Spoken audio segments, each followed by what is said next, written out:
আসসালামু আলাইকুম ওয়া রাহমাতুল্লাহি ওয়া বারাকাতুহু। সুপ্রিয় দর্শক শ্রোতা ভাই বোনেরা, কাছে কিংবা দূরে, দেশে কিংবা প্রবাসে, যে যেখান থেকে আমাদেরকে দেখছেন সবাইকে আন্তরিক শুভেচ্ছা ও অভিনন্দন।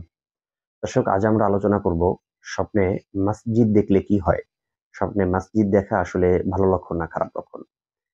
অনেক ভাইয়েরা বলে থাকেন যে আমরা গভীর ঘুমে স্বপ্ন দেখছি যে আমি মসজিদে প্রবেশ করেছি অথবা মসজিদের ভেতরে সালাত আদায় করছি। যেকোনোভাবে আপনি মসজিদ দেখেন না কেন, দেখুন, সুলেমানি খাবনামা এবং তাফসিরুল আহলাম গ্রন্থে উল্লেখ করা হয়েছে, স্বপ্নে যদি কেউ মসজিদ দেখে তাহলে এর দ্বারা দুইটা জিনিস বোঝা যায়।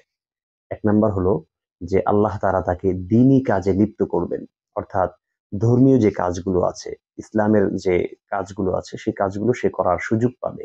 আল্লাহ তাআলা তাকে এই তৌফিক দান করবেন।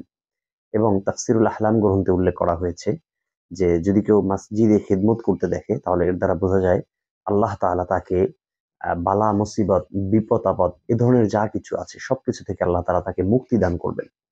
তাহলে আমরা মসজিদের ব্যাপারে দুইটি বিষয় কিন্তু খুব স্পষ্ট হয়ে গেলাম। একটা হলো যে মসজিদে খিদমত করতে দেখলে বালা মুসিবত দূর হবে।